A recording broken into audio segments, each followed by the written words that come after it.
अस्सलामुअलैकुम। मोहम्मद अज़हर सिद्दीक अपने programme mess views के साथ हाजिर खिदमत है। बहुत 2-3 इश्यूज़ हैं, बड़े अहम हैं, गुफ्तगू करनी है। आपने चेयरमैन नैब की तैनाती के हवाले से मेरा 2 प्रोग्राम सुन लिए हैं आपने।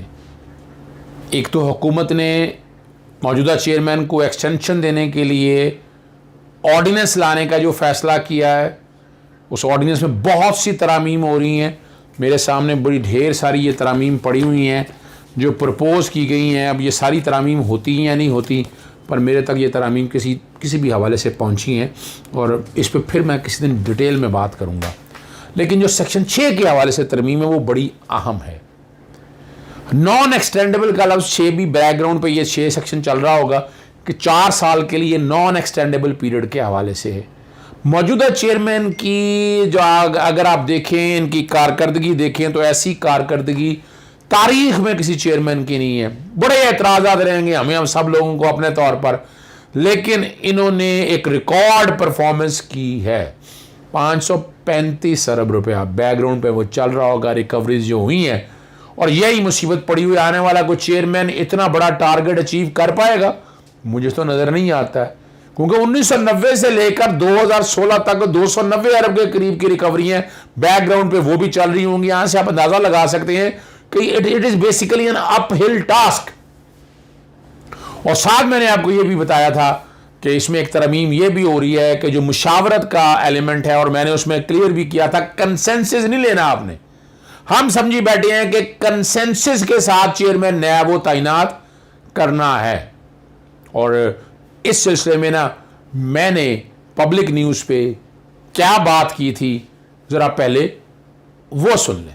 अज़हर सिद्दीक साहब, 8 अक्टूबर को चेयरमैन नैब की जो मुद्दत मुलाजमत है वो खत्म होने जा रही है। अब आइन के मुताबिक अगली मुद्दत के लिए चेयरमैन नैब की जो तकर्री है वो वजीर आजम और अपोजिशन लीडर की मुशावरत से होनी चाहिए। लेकिन अब गवर्नमेंट ये कह रही है कि हम मुशावरत करने को तैयार नहीं है गवर्नमेंट। तो आपको क्या लगता है, क्या ऑप्शन बाकी रह जाएंगी? और फिर 8 अक्टूबर को मुद्दत मुलाजमत खत्म होने जा रही है, चंद ही दिन बाकी रह गई है, क्या करेगी गवर्नमेंट, क्या लगता है आपको?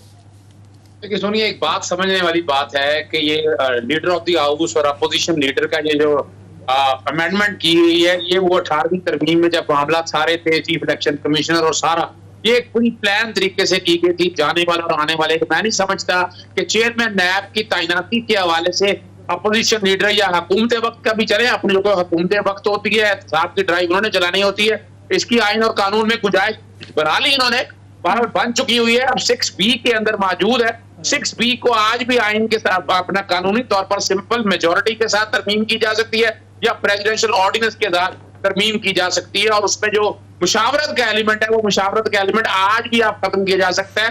फर्ज करिए अगर मुशावरत नहीं होती, जैसे आईने पाकिस्तान में चीफ इलेक्शन कमिश्नर और कमिश्नर को अगर देखा जाए तो उसमें लिखा है अगर आपका कंसेंसस नहीं होता है तो फिर आप 3 नाम भेजते हैं, पार्लियामेंट्री कमेटी के पास जाते हैं, वो कमेटी फैसला करती है। यहाँ जो सेक्शन 6B खामोश है, ये सिर्फ और सिर्फ आपने उनसे पूछ लेना है, नाम दे देने हैं। अगर वो यहाँ ये नहीं लिखा हुआ कि अपोजिशन लीडर की मर्जी से करना है, कंसेंट का लफ्ज नहीं है। अगर कंसेंट का लफ्ज होता तो फिर तो बात अपनी जगह पर मौजूद ही है। एक पोजीशन मैंने ये रख दी है। सबसे पहले तो चेयरमैन नैब की तकरीर जाहिर है कि 4 साल बाद चेयरमैन नैब की मुद्दत मुलाजमत खत्म होती है, उसके बाद नया चेयरमैन आएगा, अपोजिशन और हुकूमत की मुशावरत से आएगा।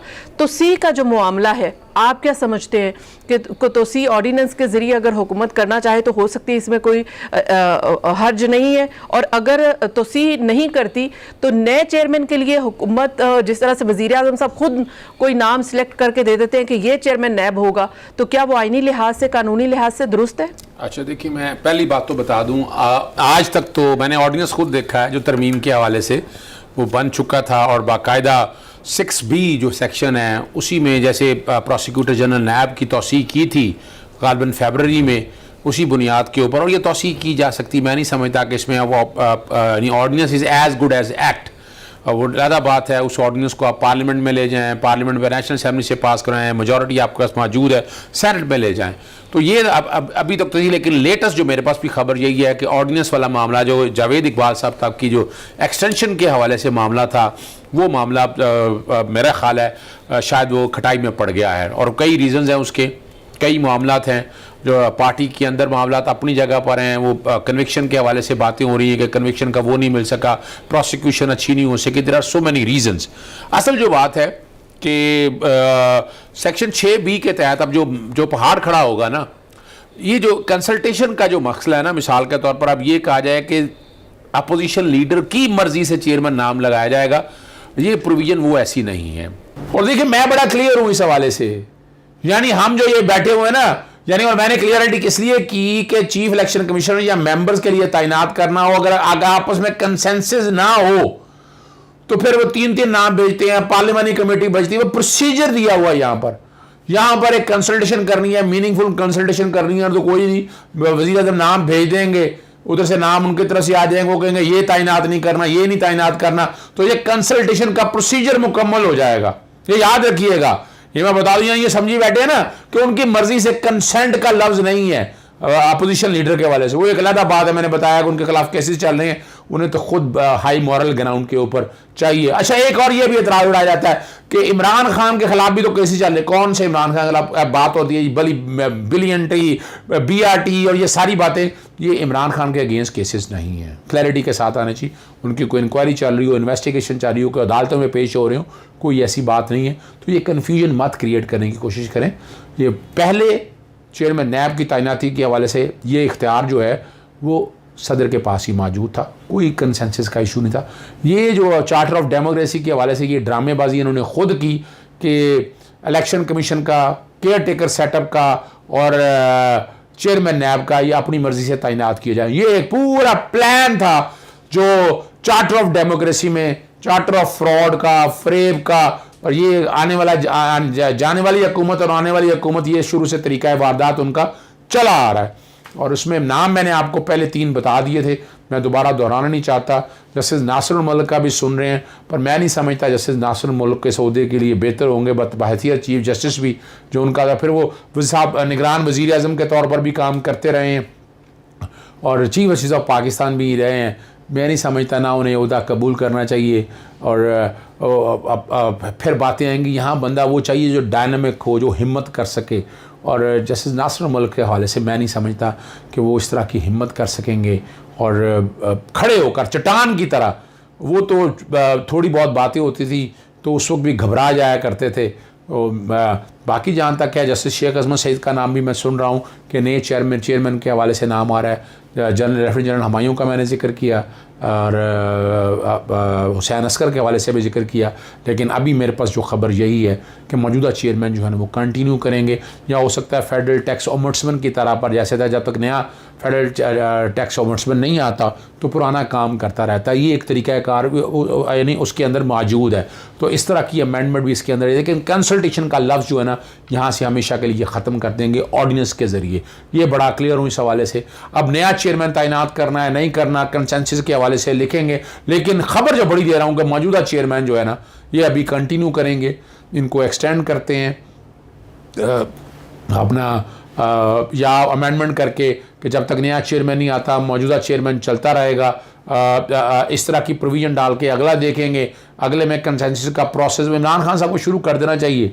और इन्हीं चेयरमैन को अगर कंटिन्यू करना है तो कानून के मुताबिक जब आप अमेंडमेंट कर देंगे कोई हर्डल नहीं है, कोई दिक्कत नहीं है, कोई प्रॉब्लम नहीं है। और मेरे पास इंफॉर्मेशन यही है कि मौजूदा चेयरमैन की कारकर्दगी की बुनियाद पर एतराज़ात हारे को रहे हैं, अपनी जगह मौजूद रहें, लेकिन चेयरमैन नैब जो है बहुत अच्छा काम कर रहे हैं। रिकवरियाँ आपके सामने हैं और कमाल के काम आप उन्होंने सामने किए हैं।